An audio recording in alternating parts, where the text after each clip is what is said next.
Bismillahirrahmanirrahim. Assalamualaikum warahmatullahi wabarakatuh. Innal hamdalillah nahmaduhu wa nasta'inuhu wa nastaghfiruh wa na'udzu billahi min shururi anfusina wa sayyiati a'malina may yahdihillahu fala mudilla lahu wa may yudlilhu fala hadiya lahu. Asyhadu an la ilaha illallah wahdahu la syarika lahu wa asyhadu anna Muhammadan abduhu wa rasuluhu al-mab'uts rahmatan lil alamin. Puji syukur kepada Allah Subhanahu wa taala, Al-Wahidul Ahad. Allah Subhanahu wa taala yang kepadanya tunduk, kepadanya bergantung seluruh makhluk, manusia, jin, tumbuhan dan semua hewan. Salam dan taslim kepada Rasulullah sallallahu alaihi wasallam, kepada keluarga tercintanya, kepada sahabat-sahabatnya, serta pengikut-pengikutnya yang senantiasa istiqamah di atas sunnah-sunnah Rasulullah sallallahu alaihi wasallam, dan semoga kita semua menjadi salah satu di antara mereka. Allahumma amin. Pada kesempatan sore yang berbahagia ini, di Ramadan yang ke-28, saya berkesempatan untuk kultum singkat yang akan saya bawakan dengan tema istiqamah dalam beribadah. Ikhwanal muslimin, a'azzani Allah wa iyyakum ajma'in. Ibadah yang paling utama di sisi Allah Subhanahu wa taala adalah salat. Ya. Jadi kenapa demikian? Karena salat adalah kunci kebahagiaan hidup seseorang, atau kunci kebahagiaan hidup kita sebagai hambanya. Mengapa kita harus sholat? Ya, banyak poin yang harus kita jelaskan sebenarnya. Ya, jadi Bapak ambil saja satu persatu. Yang pertama adalah perintah Allah Subhanahu wa taala. Ya, alasan kita mengapa kita harus sholat, yaitu yang pertama adalah perintah Allah Subhanahu wa taala. Dalam surah Al-Baqarah, ya ayuhan nasu ubudu rabbakumul ladzi khalaqakum walladzina min qablikum la'allakum tattaqun. Ya, jadi perintah Allah yang pertama adalah perintah untuk beribadah kepada Allah Subhanahu wa taala. Perintah Allah untuk salat itu berbeda dengan perintah untuk ibadah yang lainnya. Seperti contohnya ibadah puasa Ramadan, ya. Allah tinggal menyampaikan sebuah ayat kepada Jibril untuk menyampaikan kepada Rasulullah SAW. Nah, ketika perintah solat itu harus bertemu langsung, ya, Rasulullah harus bertemu langsung dengan Allah Subhanahu wa taala, berbicara tentang perintah untuk beribadah kepada Allah Subhanahu wa taala. Ya, karena ini merupakan perintah yang sangat agung, perintah yang sangat dianjurkan dalam Islam, yang hukumnya adalah wajib. Ya, kemudian mengapa kita harus salat kepada Allah Subhanahu wa taala, beribadah kepada Allah Subhanahu wa taala? Itu yang kedua adalah kebutuhan. Ya, apa yang dimaksud dengan kebutuhan? Kebutuhan di sini seperti firman Allah Subhanahu wa taala dalam surah Al-Baqarah ayat 153, ya ayyuhalladzina amanu ista'inu bis-sabri was-shalah innallaha ma'as sabirin.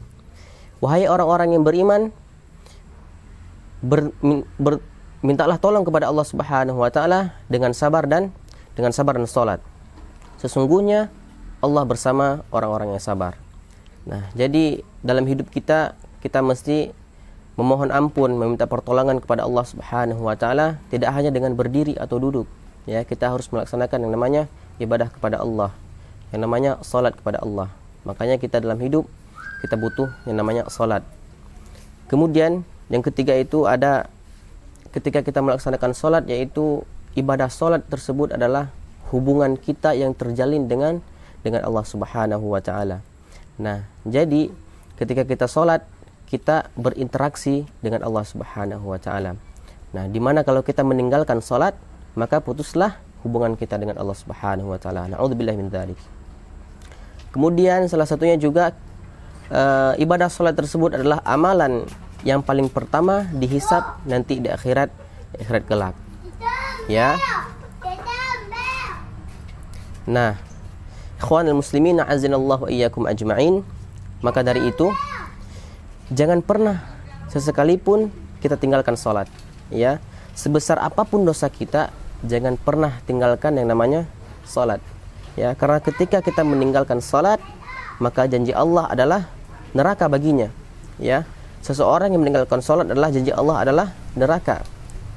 Sebagaimana firman Allah Subhanahu wa taala, "Ma salakakum fi saqar?" Ya. Nah, mengapa kalian masuk ke neraka Saqar? Nah, kemudian penghuni Saqar menjawab, "Lam nakum minal musallin."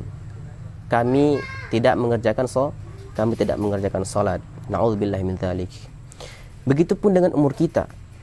Ketika kita nanti di akhirat, tidak penting ya, yang ditanya itu bukan berapa panjang umur kita, berapa umur kita, tetapi yang penting itu adalah apa yang kita isi selama kita hidup, ya. Nah, selama kita punya umur, diberikan umur oleh Allah Subhanahu wa taala, untuk apa kita jalankan, apa yang kita isi dalam umur kita tersebut. Nah, karena Allah tidak perlu dengan usia kita, ya. Yang Allah perlu hanyalah apa yang kita isi selama usia kita, selama hidup kita. Bahkan banyak sahabat pada zaman Rasulullah SAW ketika ditanyakan berapa umurnya, mereka menjawab 10 tahun, ya. Padahal kalau kita lihat umur mereka itu sekitar 50 tahun atau 60 tahun. Bisa juga ada yang lebih. Kenapa demikian? Mereka ketika ditanya, mereka menjawab 10 tahun karena yang mereka akui adalah umur mereka yang di dalamnya diisi dengan ta'ah, ketaatan. Nah, di luar tersebut, nah, umur mereka sia-sia. Karena ketika masa jahiliyah, sebelum datangnya Islam, mereka anggap semua usia mereka itu sia-sia. Jadi ketika umur mereka 40 tahun, 30 tahunnya mereka belum adanya Islam, 10 tahun baru adanya Islam.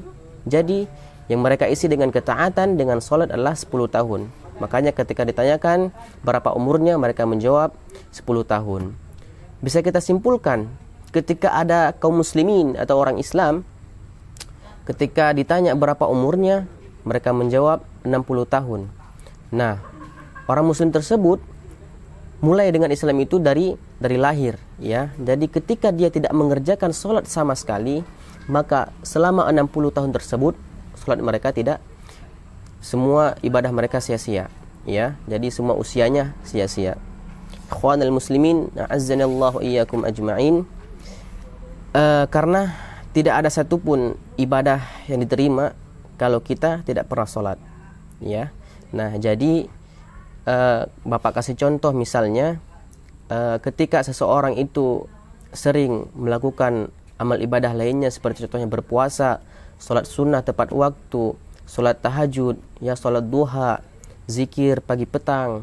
Nah, tetapi tidak pernah mengerjakan sholat, maka semua ibadahnya sia-sia. Na'udzubillahi min dzalik. Karena nanti yang akan dihisab pertama kali yaitu adalah sholat, ya. Ketika sholat kita beres, maka semuanya juga, amalan semua juga beres, ya. Nah, jadi ketika ada pertanyaan tentang sholat, yang paling pertama beres kita melakukannya, baru dilanjutkan dengan pertanyaan-pertanyaan selanjutnya. Nah, ketika sholatnya tidak beres, maka Allah tidak menanyakan hal-hal yang lain. Karena kenapa? Karena Allah tidak membutuhkan amalan ibadah lainnya ketika kita tidak melakukan sholat. Maka di sini saya ingin berpesan khususnya kepada saya sendiri dan umumnya kepada kita semua, untuk agar senantiasa tidak meninggalkan sholat, ya. Sebesar apapun dosa kita, jangan pernah meninggalkan yang namanya sholat. Sebesar apapun, sebanyak apapun dosa kita, jangan pernah meninggalkan yang namanya sholat. Nah, selama kita masih menjaga sholat, berarti masih ada ampunan untuk kita, ya. Masih ada harapan ampunan bagi kita, bagi orang yang mau bertobat. Begitupun sebaliknya, ketika ada orang yang berbuat maksiat, berbuat dosa dan tidak ingin bertobat, maka tidak ada ampunan baginya. Karena tidak ada ampunan bagi mereka yang tidak mau bertobat. Maka dari itu ada harapan masuk dalam golongan yang akan diampuni oleh Allah Subhanahu wa taala. Ada harapan ampunan bagi dia yang ingin menjaga sholatnya, yang melakukan banyak dosa atau larangan-larangan lainnya. Maka itu inti dari umur kita, apa yang selama ini kita isi dalam kehidupan kita, untuk apa kita gunakan umur kita selama diberi umur kepada kita, untuk apa kita jalankannya, kita mengisi buat apa itu buat beribadah ataupun sebaliknya. Ikhwanul muslimin, a'azinallahu wa iyyakum ajma'in. Semakin kita menjaga hubungan kita dengan Allah Subhanahu wa taala, makin kita paksakan kedekatan kita dengan Allah, maka Allah semakin dekat dengan kita. Contohnya misalkan dalam satu hari kita memfokuskan untuk memperbanyak amal soleh, dan hari sebelumnya kita belum pernah merasakan amal tersebut, kita harus paksakan, ya. Contoh dari bangun malam misalnya kita paksakan, kita buat alarm. Nah, kemudian dari sholat sunnah, qobliyah, ba'diyah, kemudian dari sedekah, kemudian zikir pagi petang. Nah, dalam satu hari minimal kita isikan dengan amal-amal soleh, maka dosa itu akan kita tinggalkan dengan sendirinya, ya. Dosa itu bakal kita tinggalkan dengan sendirinya. Jadi ada satu kaidah penting dalam Islam, kalau seseorang di antara kita ingin rajin menjalankan perintah oleh Sang Pencipta, maka kata kuncinya dia harus mencari tahu al-wa'ad. Ya, dalam ilmu hadis ada namanya al-wa'ad wal wa'id.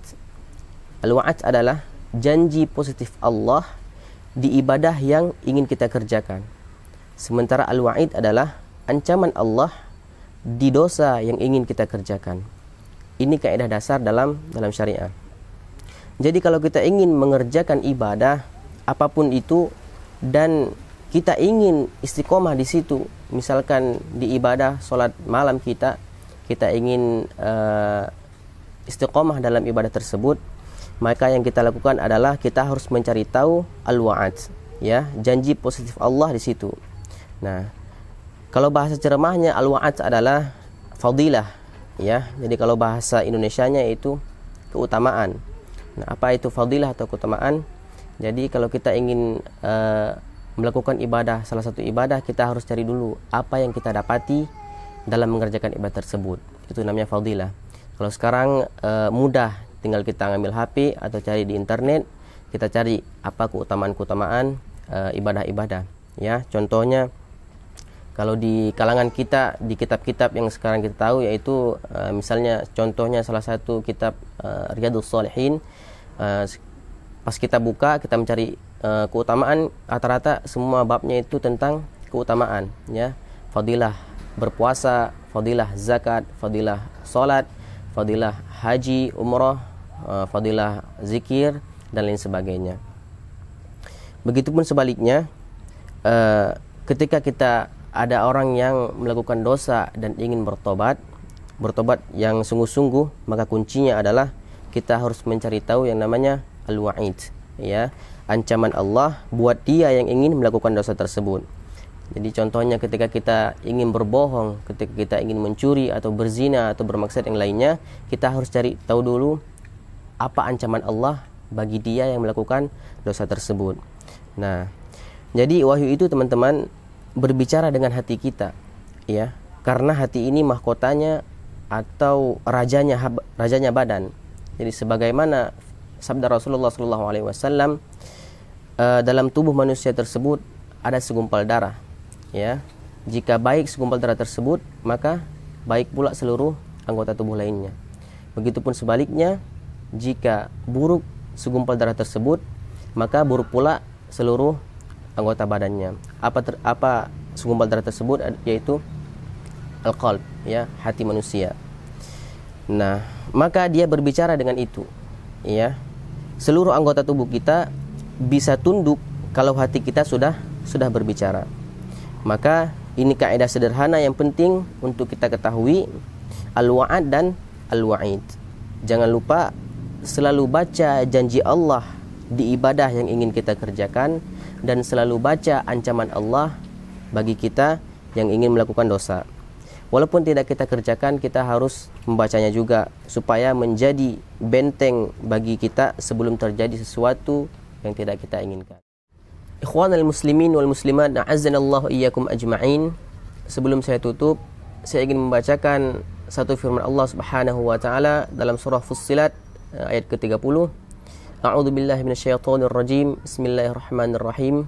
innal ladzina qalu rabbuna Allah thumma istaqamu tatanazzalu 'alaihimul malaikatu alla takhafu wa la tahzanu wa abshiru bil jannati allati kuntum tu'adun.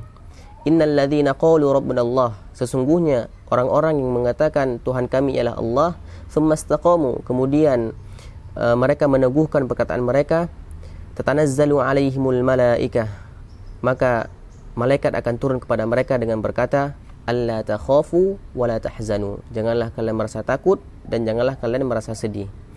Wa abshiru bil jannati allati kuntum tu'adun, dan berilah kabar gembira kepada mereka karena mereka memperoleh surganya Allah Subhanahu wa taala yang Allah janjikan kepada mereka.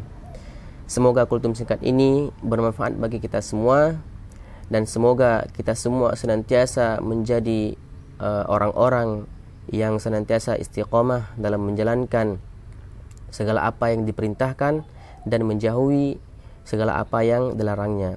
Dan semoga kita semua insyaAllah termasuk orang-orang yang bersungguh-sungguh dalam menjalankan ibadah shaum Ramadan imanan wa ihtisaban, dengan iman dan mengharapkan ridha atau pahala dari Allah Subhanahu wa taala.